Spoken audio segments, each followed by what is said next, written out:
पैकी एक तिखटाचा प्रकार करणार आहे। त्याच्यासाठी हे मी सुकं खोबरं घेतलंय। ते आधी मी पहिल्यांदा कढईत भाजायला घालते। हे आपण चांगलं भाजून घेऊया, गुलाबी होईपर्यंत भाजून घेऊया। छान असं मस्त चटपटीत असं तिखट दाखवते तुम्हाला करून, खूप सुंदर लागतं। भाकरी बरोबर एकदम छान।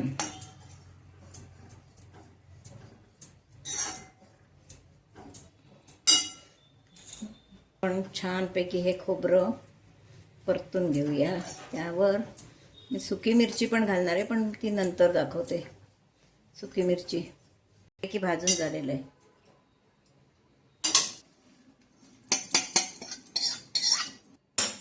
तापलेल्या कढईत आपण एक थेंबर तेल घालणार आहोत। हे बघा, अगदी थोडं, पण त्या थेंबर तेलामुळे एक वेगळी चव येणार आहे। तसं जिरं टाकणार आहे। जिरं छान लागतं त्याच्यात, पण आधीच सगळ्यात पहिल्यांदा लसणी टाकणार आहे। लसणी आपल्याला चांगल्या परतून घ्यायच्या आहेत छानपैकी तेलावर। लसूण आणि ही सुकी मिरची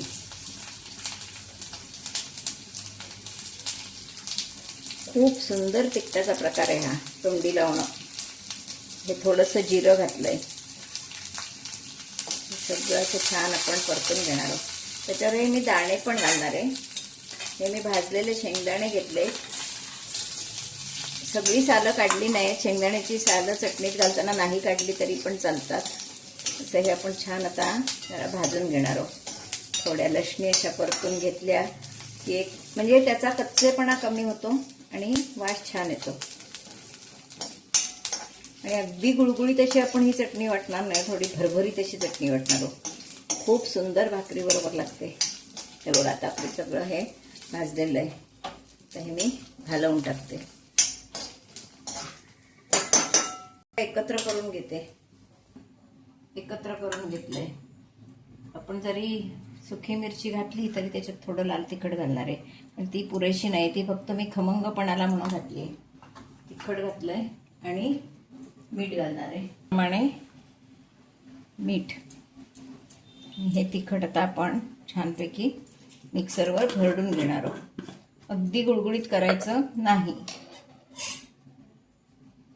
हे असं असताना नेहमी मिरची असेल त्या अगोदर ठेवायच्या खाली, कारण त्या हलक्या असतात, पटकन वाटल्या जात नाहीत। म्हणून मिरची पहिल्यांदा अशी मिक्सरमध्ये आधी ठेवायची आणि नंतर मग हे खोबरं वगैरे आपण वर घालायचं।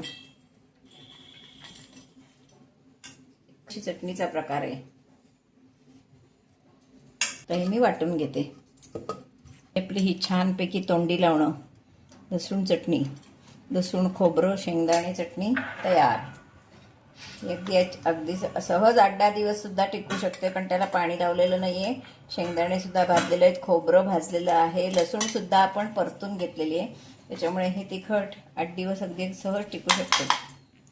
अशी ही आपली शेंगदाणा खोबऱ्याची खमंग चटपटीत अशी म्हणजे आंबट तिखट अशी चटणी, थोडी आपण त्याच्यात चिंच पण घातली, त्याच्यामुळे छान अशी आंबट तिखट अशी चटणी तयार आहे खायला।